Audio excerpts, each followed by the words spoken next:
Bonne matinée, on est là jusqu'à 9h. Mike, règle ta montre, c'est bon? Oui, on va passer à l'heure d'été bientôt. Tu te cales sur l'horloge là, c'est bon, c'est parti.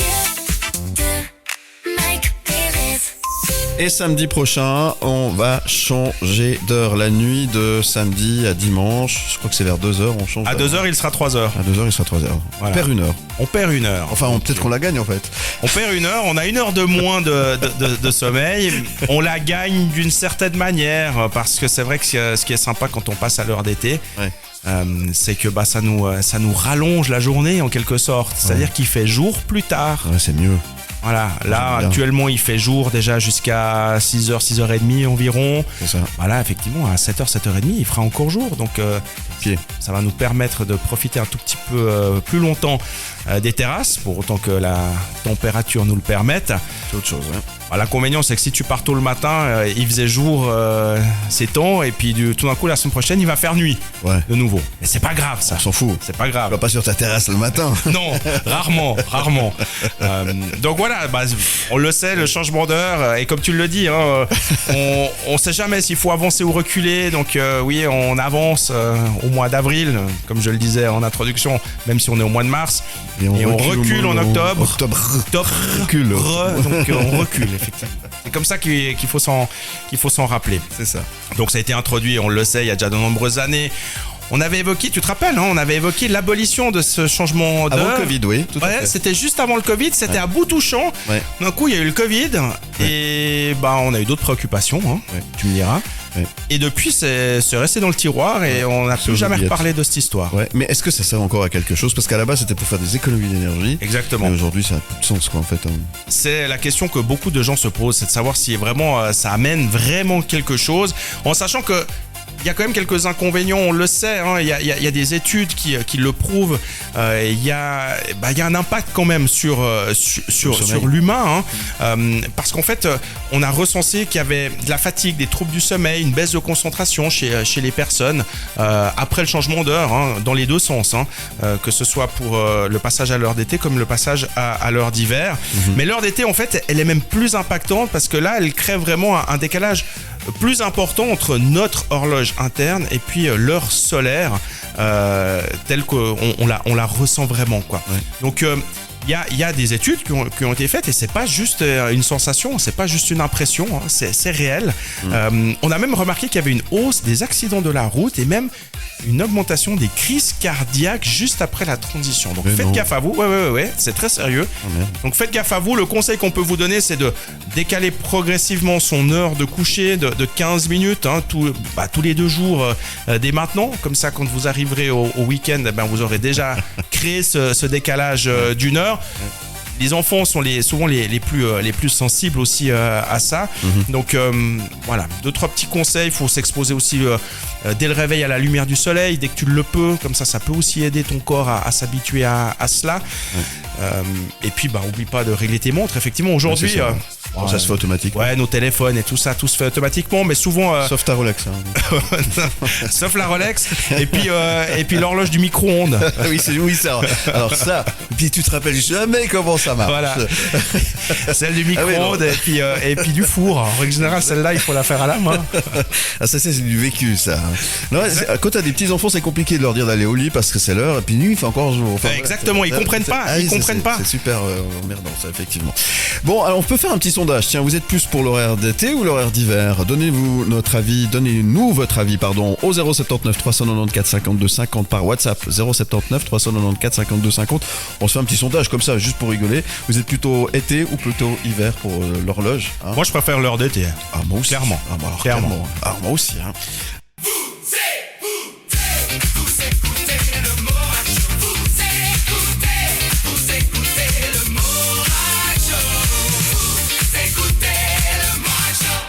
Et si on parlait à Rincoquet? Oui, c'est maintenant. Le coup de fil de Morax, le coup de fil de Morax. On va parler sport comme promis ce matin avec le Puy Rink Hockey Club qui s'apprête à vivre une soirée exceptionnelle. Ça sera lundi prochain, le 30 mars à 20h30 à la salle Arnold Raymond à Puy qui accueillera un match de gala face à l'équipe nationale d'Argentine, championne du monde 2022. De passage donc en Suisse pour défendre leur titre à la Coupe des Nations. Ça se passera du côté de Montreux prochainement. Les Argentins, référence mondiale du rink hockey, feront escale donc à Puy pour une rencontre amicale de très très haut niveau. Une occasion rare de voir évoluer à domicile certaines des plus grandes stars de cette discipline. Un événement unique à ne manquer sous aucun prétexte pour tous les amateurs de sport et de spectacle. Et pour en parler beaucoup mieux que moi, je reçois ce matin Jean-François Hugonnet, président du RHC. Bonjour Jean-François Hugonnet. Oui, bonjour Philippe, tout va bien. En effet, on est très heureux de bientôt voir ces Argentins en Suisse. J'imagine. Hein. Accueillir l'Argentine, championne du monde à Puy, qu'est-ce que ça la représente pour le club et pour le public? C'est quelque chose d'absolument extraordinaire, car les Argentins, ce sont une équipe qui peut être vue lors des championnats du monde, lorsqu'ils se passent en Europe, ou alors à la Coupe des Nations comme elle a lieu dans quelques jours à Montreux. Mais à part cela, voir les Argentins, ça n'arrive tout simplement pas. Ouais. Donc les recevoir appuyés sur notre piste du club, c'est vraiment pour le club quelque chose de magique. C'est inédit et c'est unique et c'est à voir évidemment. Que peut attendre le public finalement de ce match amical face à une telle référence mondiale? Alors c'est l'occasion de voir vraiment les stars mondiales du rink hockey sur place, à quelques mètres d'eux, dans un match amical qui se veut vraiment une préparation pour l'équipe d'Argentine et un plaisir pour le Puy Rink Hockey Club d'accueillir de tels magnifiques joueurs.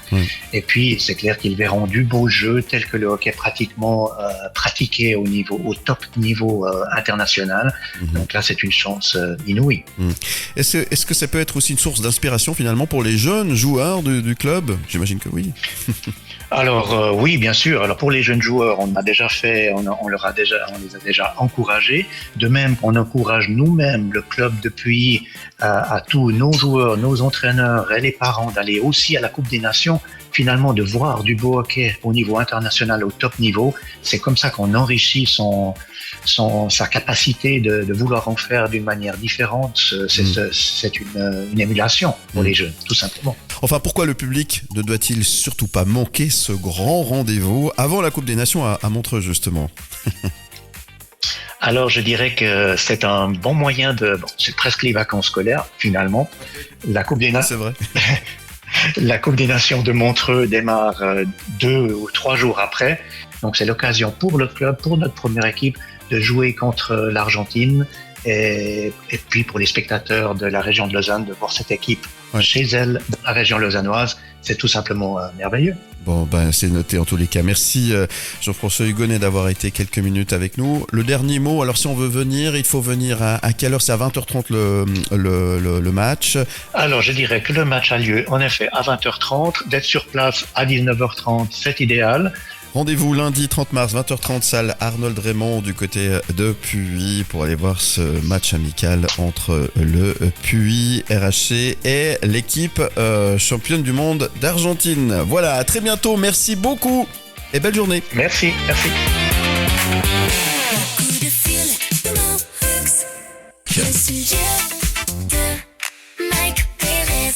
On va parler loyer, enfin non, pas loyer, mais charges plus précisément, quoique ça va ensemble. Hein. Ça va ensemble. Ou des fois pas du tout d'ailleurs. Mais c'est pas très clair. Le loyer, tu sais, voilà, t'as un montant qui est déterminé dans ton bail, tu sais que tu vas payer ça tous les mois, sauf si entre-temps il y a une augmentation, voire une diminution.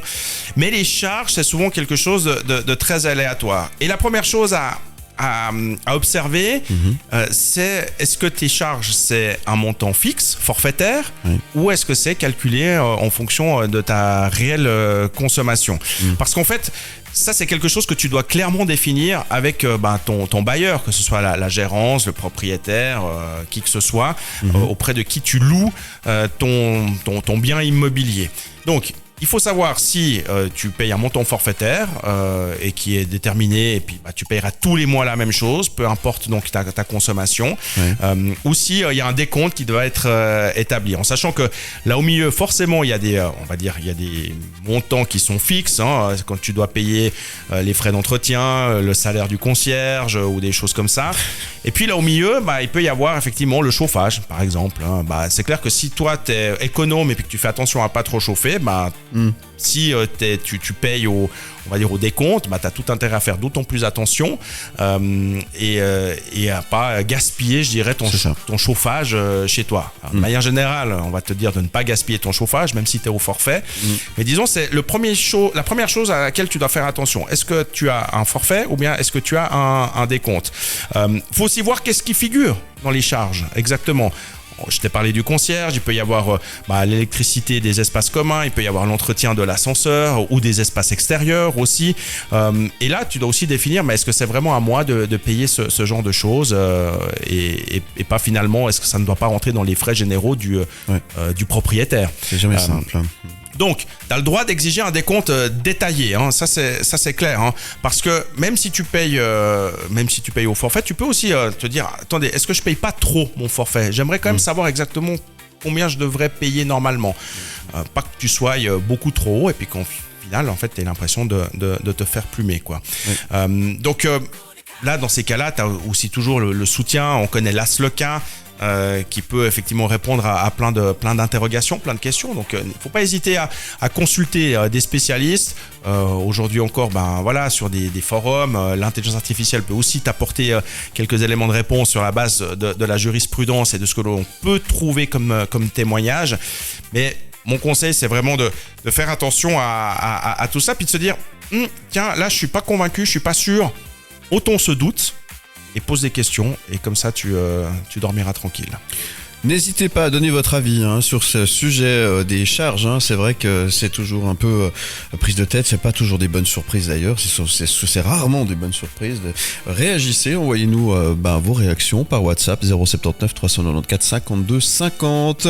N'hésitez pas, ça nous intéresse d'avoir des retours sur ces différents sujets que l'on vous propose.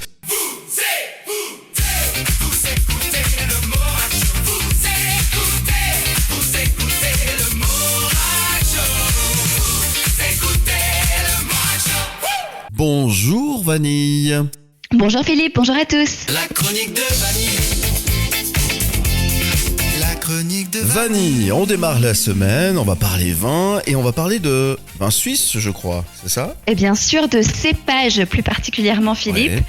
Est-ce que vous avez une idée du nombre de cépages qui sont cultivés en Suisse? Oula, ça c'est une question piège. Alors il y en a plus qu'on croit. Ouais, mais j'ai pas le chiffre alors, j'ai pas le chiffre exact. Non, franchement, je sais pas. Allez, au pif. Allez, vous diriez quoi? Une centaine? Eh ben, il y en a plus de 300. Ah ouais, tu vois. Vous voyez. Ah, c'est énorme. Et y en aurait... Du coup, je vous ai tutoyé, vous avez vu? Ah bah voilà, on se tutoie, on sait plus où on en est. Et d'après mon invité que j'ai eu cette semaine dans la Good Podcast, José Vuyamo, il y aurait plus de 320 cépages en Suisse. Ouais. Donc c'est vrai qu'on entend souvent parler de cette richesse du vignoble suisse. Avec plus de 300 cépages cultivés sur un territoire aussi petit, c'est presque unique au monde. Donc on peut se féliciter de ça. C'est vrai. Mais justement, est-ce que cette richesse ne serait pas aussi une faiblesse ? Parce qu'à trop vouloir tout représenter, on finit parfois par ne plus rien incarner clairement. C'est ça. Et dans un marché du vin où l'image est essentielle, on en parle beaucoup en ce moment, ces dernières semaines ensemble, la Suisse, elle peine encore à imposer cette identité forte à l'international. Et justement, il y a trop de cépages, c'est aussi trop de messages différents du coup. Pour le consommateur, il est difficile de s'y retrouver. Pour le vigneron, c'est difficile de se positionner du coup. Et au final, un produit classique peut se diluer dans cette masse. Ouais. Et donc, c'est même une forme d'aberration pour certains spécialistes. C'est ce que d'ailleurs nous explique cette semaine dans la Good Podcast José Vuyamo dont je vous parlais, qui est une sommité dans le monde du vin. C'est une véritable référence mondiale en génétique de la vigne. Il est auteur, il est conférencier et selon lui, cette dispersion pourrait freiner la reconnaissance du vin suisse. Il dit, je cite, « La diversité ne crée pas l'identité ». Et ça donne envie de réfléchir quand même. C'est pas faux ce qu'il dit, je trouve. Parce qu'un grand pays viticole, c'est aussi une signature claire, identifiable, presque évidente, si on compare par exemple à certains pays voisins comme la France. Alors, la question forcément, je pose toujours une question avec vous Philippe, faudrait-il réduire et simplifier et faire des choix dans les cépages en Suisse ou au contraire, assumer cette diversité comme une singularité et justement miser là-dessus ? Ouais. Donc le débat est ouvert, hein, je vous laisse vous faire votre propre avis, mais une chose est sûre, le vin suisse il va devoir à un moment ou à un autre raconter une histoire un peu plus lisible et c'est vrai que avec cette multitude de cépages, c'est très dur quand on dit vin suisse à l'étranger qu'on nous sorte un vin en particulier. C'est pas comme quand on dit vin français qu'on va nous parler de Bordeaux ou de Bourgogne. C'est ça. C'est assez compliqué pour la Suisse. C'est assez compliqué, effectivement. Alors, la question est ouverte. C'est bien parce qu'on va pouvoir en parler. Hein. Ça tombe bien qu'on parle de ça, Vanni, puisqu'il y a Divinum qui démarre mercredi, après-demain. D'ailleurs, nous serons sur place. Et oui, justement. Voilà. D'ailleurs, si vous avez besoin d'infos, je vous donne toutes les infos demain. Avec grand plaisir. On en parlera demain et on vous attendra sur notre stand. Vanni sera là aussi pour pouvoir parler vin, évidemment, et parler des vins suisses qui sont représentés, notamment les vins de la Suisse alémanique. Mais pour en savoir plus, soyez là demain, évidemment, avec Vanni. En attendant, on vous retrouve, ma chère Vanni, sur votre podcast. Vous l'avez cité à plusieurs reprises, sur La Goutte Podcast, c'est ça ?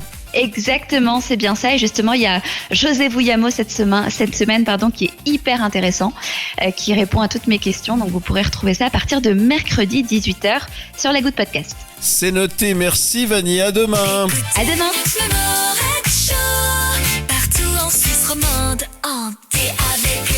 On retrouve tout de suite Monsieur Goemio. Bonjour, Knut Vander. Bonjour. Les coups de cœur, gastronomie. Les coups de cœur, les coups de cœur. Merci d'être avec nous. On va parler gastronomie cette semaine et au féminin. Au féminin, exactement, puisque effectivement, on le sait, il y a relativement peu de femmes qui sont chefs de cuisine.